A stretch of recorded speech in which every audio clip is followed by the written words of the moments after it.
sirs, 'tis I, Mike Martins, your handheld junkie. I got a really good one for you. If you like those classic commando-type Nintendo bird's eye view type games, well, I spent an entire week playing and clearing G.I. Joe, The Rise of Cobra for the Nintendo DS. Let's see how it went.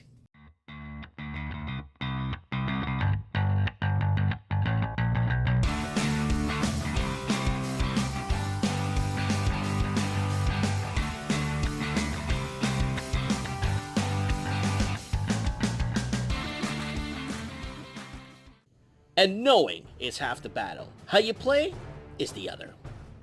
6 different G.I. Joes with unique skills. Jump into G.I. Joe or Cobra vehicles. Fun G.I. Joe versus Cobra multiplayer modes. Yo, Joe! Join G.I. Joe and fight the evil forces of Cobra! I can't say Cobra! It's really hard. Wireless DS multi-card play. 2 to 4 players multi-card.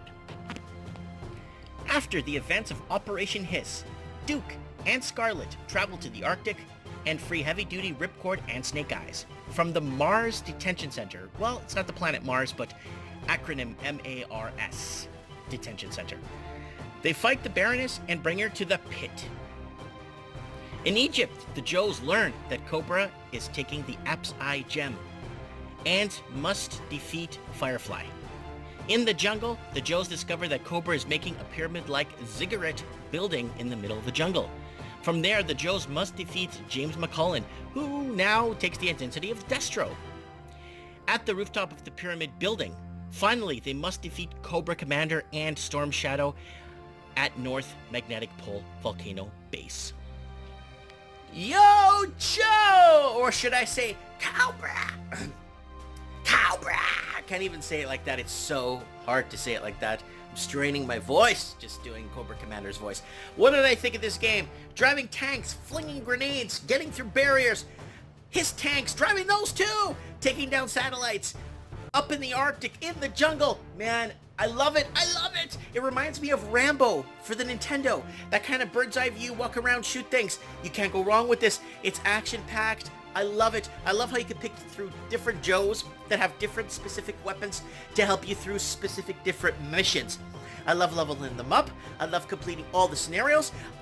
I love G.I. Joe. I've always loved G.I. Joe since the 80s. I've been a G.I. Joe addict for years. I collect the graphic novels.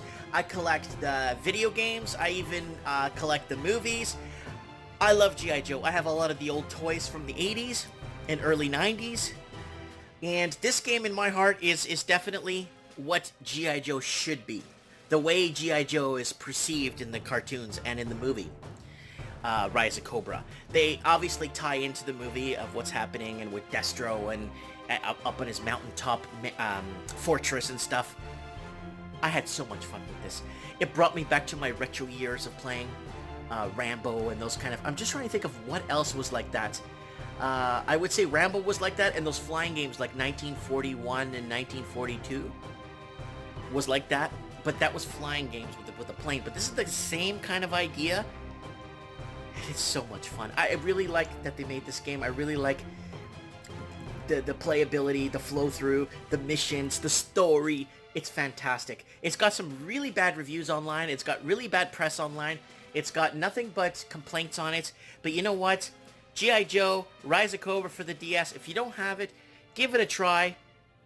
It's worth it. Believe me, guys. This game is very well worth it. Thanks for watching, guys. Mike Martins, your handheld junkie. Don't forget to subscribe to my channel and follow other things I have going on in my life. Thanks for watching.